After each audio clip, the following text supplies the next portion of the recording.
Relato de la obra Crónica de una muerte anunciada. Crónica de una muerte anunciada es una novela del escritor colombiano Gabriel García Márquez, publicada en el año 1981.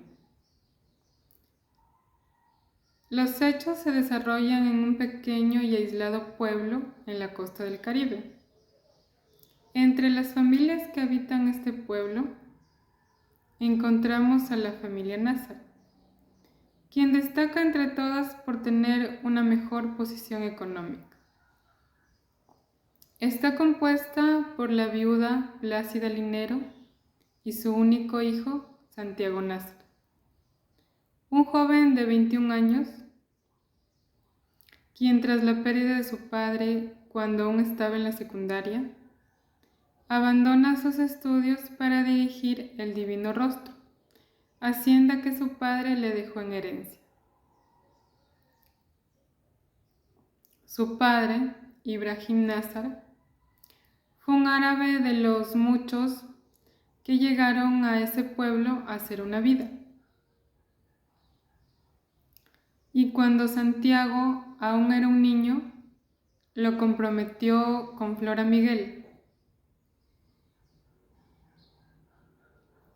hija de Nájir Miguel, también un árabe, conocido en el pueblo como el varón de la comunidad. Pero Santiago, a pesar de que había sido comprometido desde muy joven, no pudo evitar enamorarse como un loco cuando solo tenía 15 años, de María Alejandrina Cervantes, nada más y nada menos que la dueña del prostíbulo del pueblo,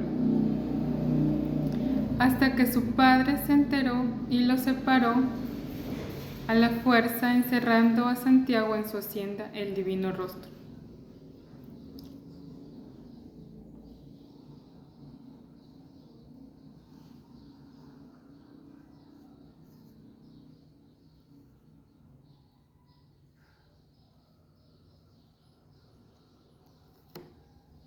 Santiago es descrito en la novela como un personaje soñador, alegre, pacífico, de corazón fácil, una persona con la que se podía hablar, bello, formal y creyente, con un cierto talento casi mágico para los disfraces, y también un hombre de fiestas, y de la última que disfrutaría en su vida sería de la gran boda de Ángela Vicario y Bayardo San Román, hecho que desencadenaría su trágico desenlace, pues el novio, al descubrir en la noche de bodas que su novia no es virgen, sintiéndose indignado y traicionado, devuelve a su esposa a la casa de sus padres.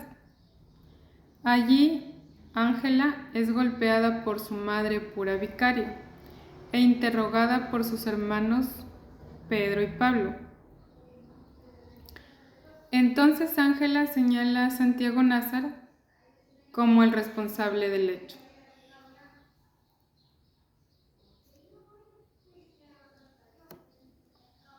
Es por esta razón que los hermanos Vicario, obligados como hombres a limpiar el honor de su hermana, decidieron matar a Santiago Nazar el día después a la boda de su hermano, pero no sin antes anunciarlo a la mayoría del pueblo, como lo hicieron con Faustino Santos y otros carniceros cuando fueron al mercado a afilar sus cuchillos. Pero ya que tenían una buena reputación, nadie los tomó en serio, pensando que eran habladurías de borrachos, pues se la pasaron bebiendo toda la noche en la boda de su hermana. Luego fueron a la tienda de Clotilde Armenta, dueña de la tienda de la leche de la plaza del pueblo,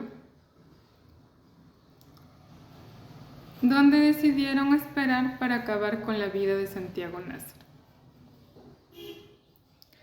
En el transcurso del tiempo, Leandro Portnoy, agente de policía, es notificado por Faustino Santos que los hermanos Vicario quieren asesinar a Santiago Nazar e informa a Lázaro Ponte, un coronel retirado, quien es el alcalde del pueblo,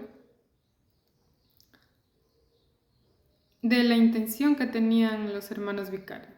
Es por eso que Lázaro Ponte, al enterarse de la noticia, trata de impedir el asesinato, quitándoles los cuchillos a los hermanos, lo cual es inútil, pues ellos fácilmente consiguen hacerse de nuevos cuchillos y regresan otra vez a la tienda. Este día fatídico, Santiago se había levantado muy temprano porque quería ir al puerto a recibir al obispo.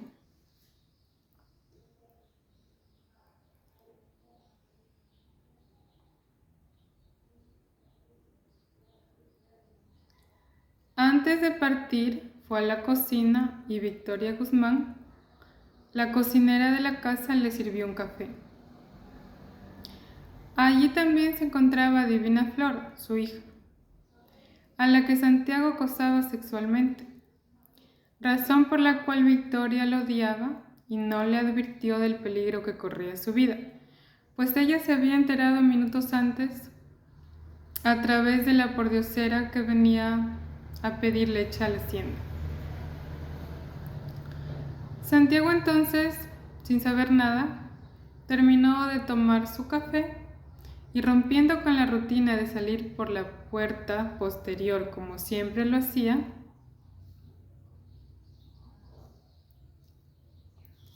se dirigió a la puerta principal acompañado de Divina Flor, quien dejó la puerta sin seguro para que él pudiera entrar en caso de que tuviera alguna emergencia. Ella también sabía sobre la amenaza de muerte impuesta sobre Santiago, pero no se lo dijo porque estaba demasiado asustada cuando él, antes de irse, la tomó de la mano, la cual sintió tan fría como una mano de muerto, según su descripción, tanto que tuvo ganas de llorar. Volviendo con los hermanos Vicario, la tienda donde ellos estaban esperando a Santiago estaba ubicada precisamente frente a la puerta principal de su casa, de Santiago. Así que lo vieron cuando salió. Por ello se dispusieron a lograr su cometido. Pero la dueña, Clotilde Armenta, les pidió que retrasaran el asesinato, aunque sea por respeto al obispo, por lo que decidieron esperar hasta que su víctima regresara.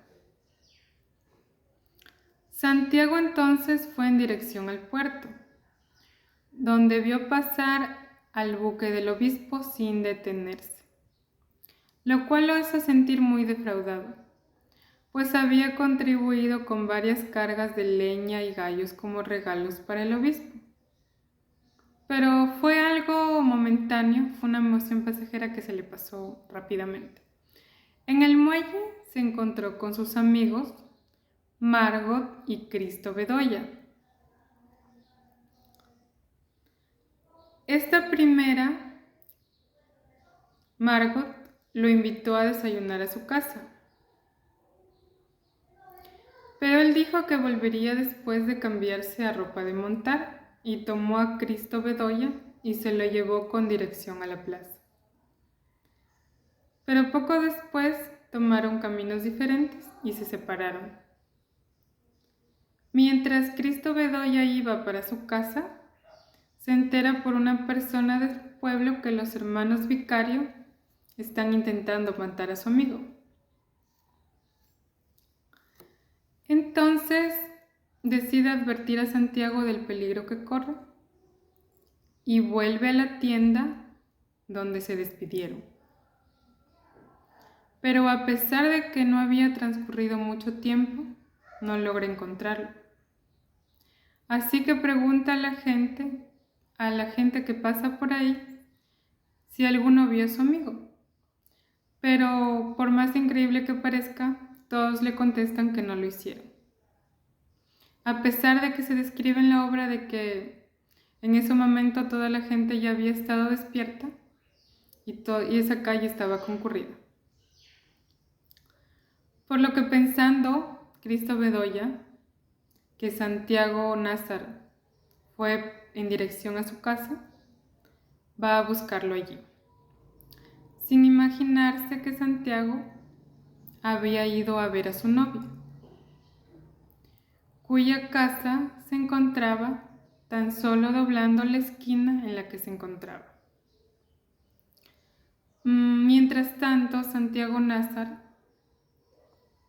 estaba siendo maldecido a muerte por su novia, Flora Miguel, quien al enterarse de los planes de los gemelos no lo tomó a verdad, sino que por el contrario pensó que la familia Vicario iba a obligar a Santiago Nazar a casarse con su hija para que se responsabilizara por lo que había hecho.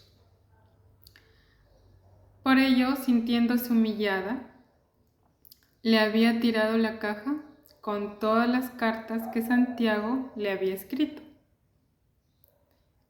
desde que eran novios, dejando a Santiago perplejo de la sorpresa ante sus acciones. Ella huye corriendo a su habitación. Santiago la persigue y como no sale grita su nombre y toca la puerta frenéticamente. El alboroto despierta a toda la familia, haciéndose presente Nájir Miguel, que después de regresar de hablar con su hija, le explica en árabe a Santiago lo que está pasando, dejándolo consternado sin entender nada de nada. Nájir le ofrece a Santiago esconderse en su casa o tomar el rifle. Le da esas dos opciones, pero Santiago decide ir desarmado. Se dice en la obra que estaba tan sobresaltado que no recordaba el camino hacia su casa.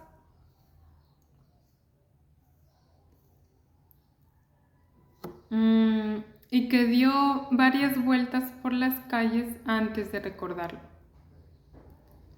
Al dar con la puerta de atrás, piensa en entrar a su casa por allí, como lo hacía siempre.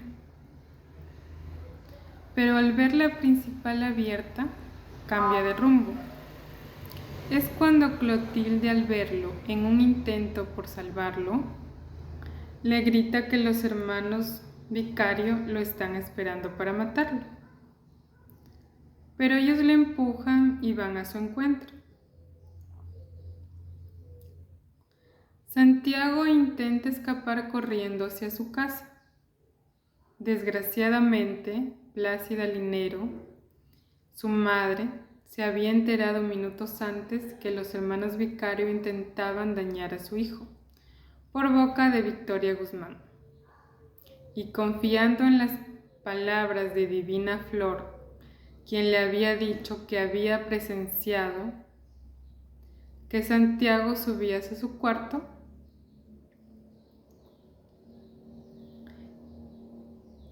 segura de que su hijo ya se encontraba salvo dentro de su casa, cuando divisa que los gemelos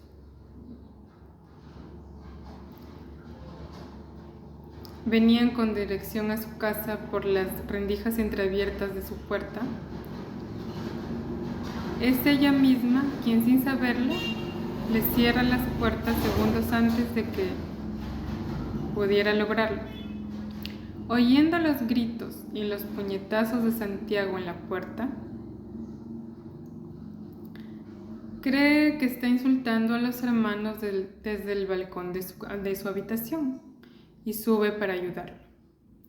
En ese momento Santiago, al verse privado del que era su único escape de la muerte, se vuelve para enfrentarse a los hermanos a puño limpio. Y aunque trata de defenderse, es imposible que fuera rival para dos hombres fuertes y jóvenes, que encima de todo estaban armados, por lo que no pudo resistir y lo atacaron a cuchillazos contra la puerta de su propia casa.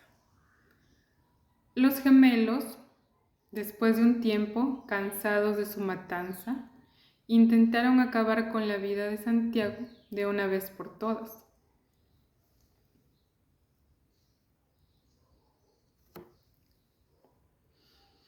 Por lo que le buscaron el corazón, pero fallaron. Desesperado, uno de los gemelos, Pablo Vicario, le dio un corte horizontal en el vientre, lo que causó que sus intestinos salieran a flote. Pedro Vicario intentó hacer lo mismo, pero en el momento se asustó, así que falló y le cortó el muslo. Santiago Nazar, al verse en tal estado tan lamentable, cayó de rodillas. Y los hermanos Vicario entonces no pudieron seguir atacándolo, porque Yamil Shaum, con su escopeta en mano, y otros árabes, los obligaron a escapar hacia la iglesia del pueblo. Para ese momento, Santiago ya estaba tirado encima de su propia sangre, intentando levantarse por sí mismo. Increíblemente logró hacerlo y caminó hacia su casa sosteniendo con sus manos sus vísceras extirpadas.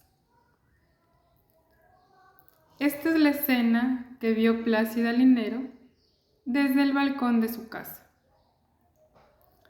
En la obra se describe cómo Santiago, a pesar de encontrarse en un estado tan precario y lamentable, caminó más de 100 metros para darle la vuelta a su casa y entrar por la puerta de la cocina. En su trayecto se encontró con algunos de sus vecinos, los que se quedaron pasmados del susto al verlo en el estado en el que se encontraba. Y se comenta en la obra que algunos dijeron que a pesar de verlo en ese estado, pues incluso le sonrió, y algunos otros dijeron que se veía tan bello como siempre. Pero Santiago siguió su camino. Bajó las escaleras del muelle y aunque tropezó en el último escalón, logró ponerse de pie rápidamente. Luego entró en su casa por la puerta trasera y finalmente cayó boca abajo en la cocina.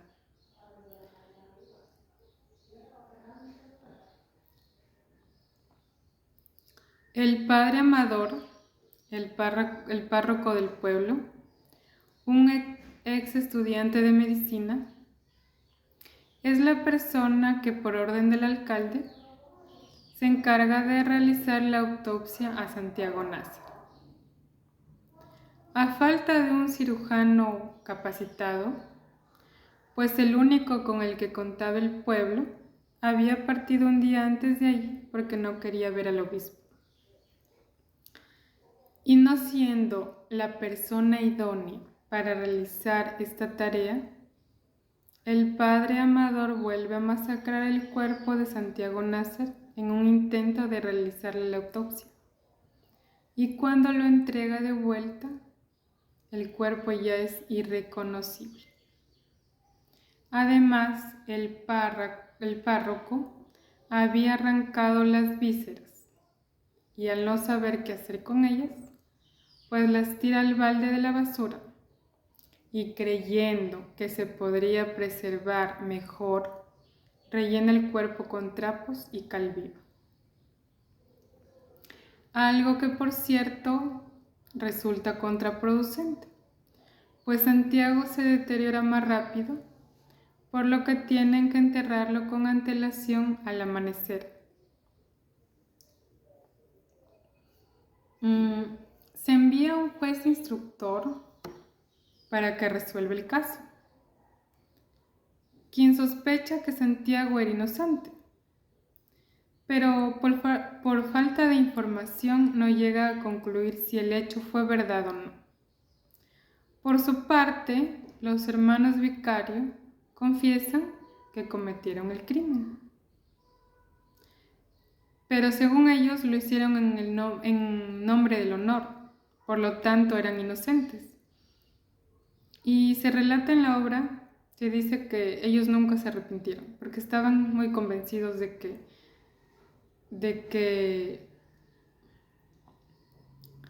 que tenían razón cuando mataron a Santiago Nasser.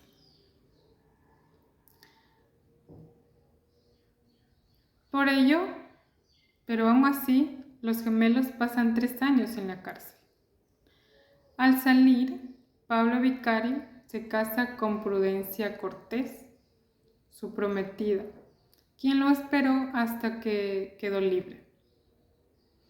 De Pedro Vicario se menciona que se reintegró 3 años después a las Fuerzas Armadas, pues se dice en la obra que estuvo en el ejército por un tiempo, convirtiéndose en sargento primero, pero que una mañana su patrulla, que se internó en territorio de guerrillas, nunca más se volvió a saber de ellos. Ángela Vicario, por otro lado, había huido con su familia del pueblo en una noche y vivían en Riohacha. Y a pesar de que al principio ella había sido obligada y presionada por su familia para casarse con Bayardo San Román, de pronto, luego de ser abandonada por su esposo, se dio cuenta de que lo amaba. O quizá no era amor, sino una obsesión. Bueno, el caso es que se la pasó 17 años de su vida escribiendo cartas que su esposo, Bayardo San Román, nunca respondió. Pero a pesar de ello, siguió haciéndolo. Siguió escribiendo cartas a su esposo, Bayardo San Román, hasta que un día por fin vio llegar a su casa a su esposo, calvo, gordo y bastante desmejorado.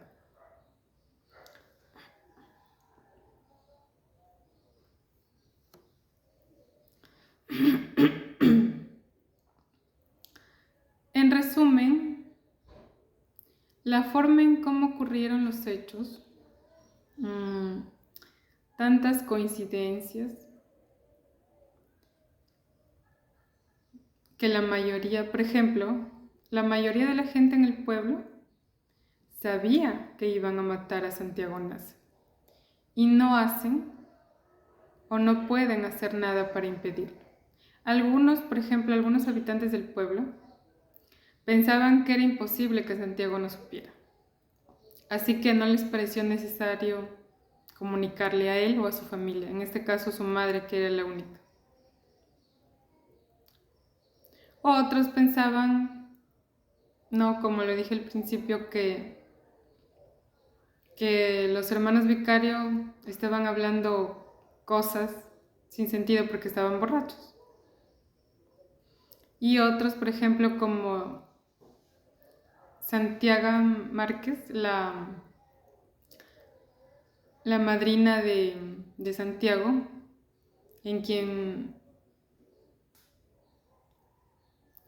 por la cual llevaba ese nombre, ¿no?, en honor a su madrina. Ella se enteró minutos antes de que los hermanos Vicario planeaban matar a Santiago, pero no pudo hacer nada porque ya fue demasiado tarde. Y también Bayardo San Román, su amigo, en el recorrido a la casa de Santiago, al intentar salvarlo, es detenido por una mujer del pueblo para que ayude a su padre, que se encontraba enfermo, ya que Bayardo San Román era un estudiante de medicina. Entonces, es por eso que él se retrasa, ¿no? Se retrasa por intentar ayudar a esa persona, luego otra persona más lo detiene y cuando llega a la casa de su amigo ya es demasiado tarde. Bueno, esa es una coincidencia. Otra es que alguien que no se identificó hasta el final había deslizado una carta de advertencia por debajo de la puerta de la casa de Santiago. En esa carta se describían hechos, se describían los hechos al detalle, ¿no? Con información muy valiosa que hubiera servido para salvar la vida de Santiago, pero no se le encontró hasta después del trágico asesinato de Santiago. También otra coincidencia es que Divina Flor, cuando Plácida Linero le pregunta si Santiago ya había llegado a su casa, pues dice que sí, ¿no? Porque según ella, cuando le da su testimonio al narrador, dice que podría jurar que vio a Santiago subiendo por las escaleras. Algo que se supone que fue una aparición, ¿no? Porque Santiago estaba a punto de morir, no sé, quizá. Es una de esas coincidencias, ¿no? Algo que fue imposible porque en la obra de Santiago nunca llegó a su casa.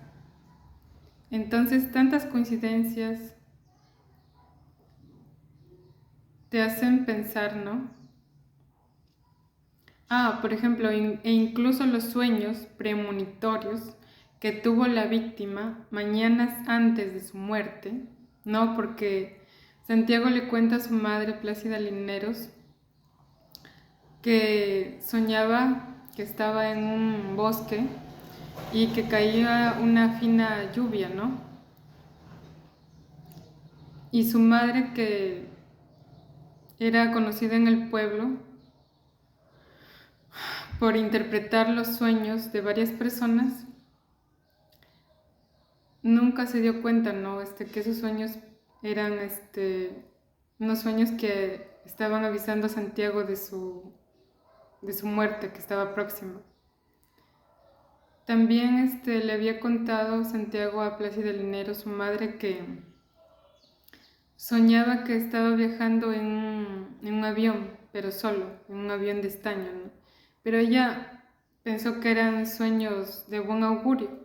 Por ejemplo, el sueño que tuvo en el bosque, pensó que los árboles eran sueños que en vez de ser sueños de mal presagio, eran sueños que le traían buena suerte a Santiago, ¿no?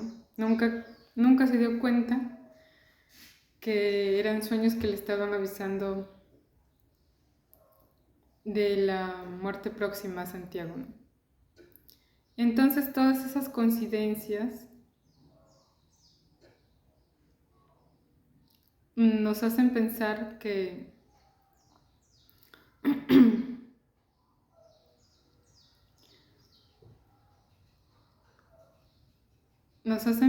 Santiago Nasser estaba destinado a morir ese día y que nada ni nadie podría impedirlo.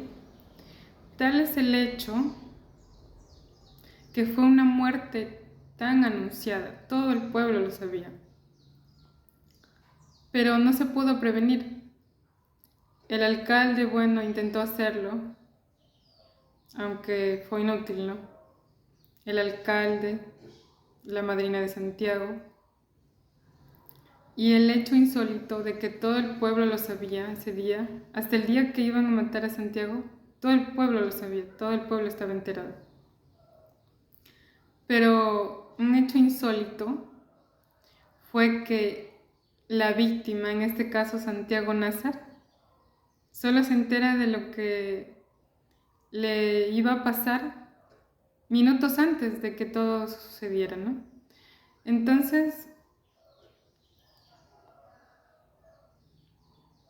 esta obra te hace pensar que Santiago Nazar estaba destinado a morir ese día y que nada ni nadie podría impedirlo.